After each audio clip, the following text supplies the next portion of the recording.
Welcome everyone to the last chapter of this class. We're going to be talking about proofs, and we're going to start with some basic stuff. This is just an introduction, and then we're going to get into some slightly more advanced, but again, really just a 2-week overview of proofs is all we're really doing right here. So wanted to start off by just kind of giving some context of some things that we have said. Okay, so some things that we've said is we've said that if we're looking at a free tree, right, that's going to have one more vertex, then it's going to have an edge. And we can see this. This makes sense, right? If we think of any free tree that we've ever seen and we count all the vertices, we count all the edges, we'll say, yeah, that's always the case, right? Like it makes sense, but we haven't proved it. It's kind of like that makes sense. Okay, let's move on, right? We've said other things as well, right? We've said something like, okay, if we have two sets and we're looking at their union, what's the size of that union? Well, that's always going to be at least the size of one of the sets. Well, it doesn't matter which one, right? It's going to be at least the size of either one of those sets. And again, it's one of those things where, yeah, that makes sense if we think about it, but we haven't proved it. And then another one thing that this is fun, going back to chapter 3, right? What happens if you have a function where the size of the codomain is strictly bigger than the size of the domain? Well, we know that that implies that f can't be surjective, right? There's no way of covering the entire codomain if your codomain is that much bigger than the domain, because each input can only go to one output. That's what a function is. So we've seen all of these things. All these things make sense to us, but we haven't proved all of these things. And that's kind of not normal for a math class. Usually in math classes, we prove things along the way. But the way that this textbook organizes it, which I like and why I've also been doing it myself, is we're saving proofs kind of towards the end so we don't get lost in the weeds, right? This is a topics course. This is a course about applications to computer science. This is not a theoretical math class. Okay, so we don't need to prove everything. It's more trying to get y'all fluent with using different things in discrete math. We're not spending more than 2 weeks really on any of these topics that we've covered this whole quarter. So we're kind of just getting into a little bit of stuff. And here, similarly, we're going to get into a little bit of proofs. Now, being really masterful at proofs is very important when you're developing new theory, right? If you want to develop something new, you can't just say, that makes sense, and have people believe you, right? If you're developing something new, you're going to have to prove it from a theoretical standpoint, which may not apply to any of you, which is, again, why we're not doing this until the end. But especially in like math and some other theoretical areas, like theoretical computer science as well, right? Proofs are going to be important. But that's not so much this class. So let's get into a little introduction about what proofs actually are, okay? So essentially, proofs are chains of knowledge. Think of I'm going to unpack that in a second. Chains of knowledge.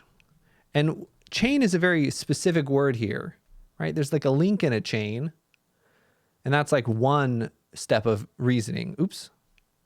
I'm getting my words confused. Chains of reasoning, gosh.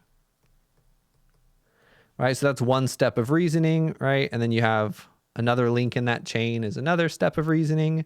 And another link of that chain is another step of reasoning, right? And you're just putting all of these chain things together, and eventually you get somewhere new, right?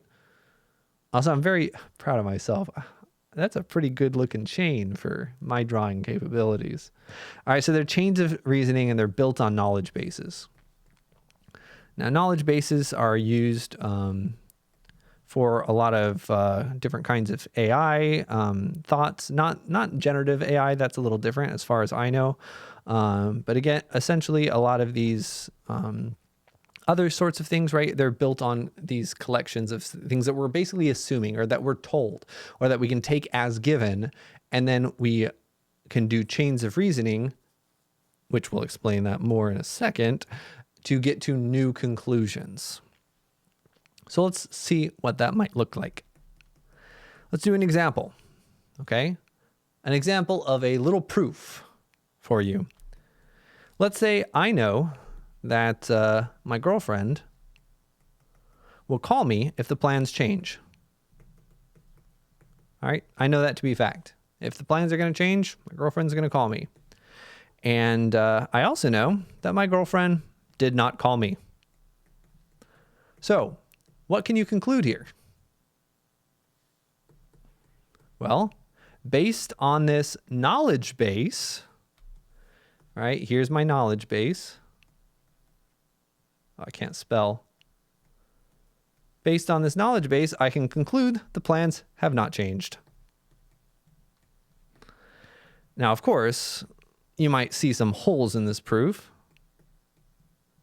Specifically, you might be saying, well, did you have your phone on you? Did she have her phone on her?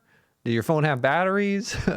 Is everything going according to plan? Have any emergencies happened, right? All those things essentially are reliant on axioms. Okay, these axioms are also useful in logical leaps as well and reasoning steps. One of the axioms that we kind of also used here is essentially, if we write this in propositional logic, if plans change, I didn't write that. Plans change is our A. If plans change, then my girlfriend will call me, right? Girlfriend will call me. That's like proposition B. Okay. And then here, what are we saying next? We're saying not B. My girlfriend did not call me. So one axiom, and we'll introduce axioms a little bit in the next video. One axiom is kind of the chain of logic that will always work if this is the case. Well, A implies B, and we know not B, therefore not A. Right? This is not A, this is not B. So that's what we just did in propositional logic. And that's really what we're going on here. So that's kind of a little introduction. Let me know if you have questions. We'll get into more stuff about how to do direct proofs and more complicated chains of reasoning in the next video. Have a good one.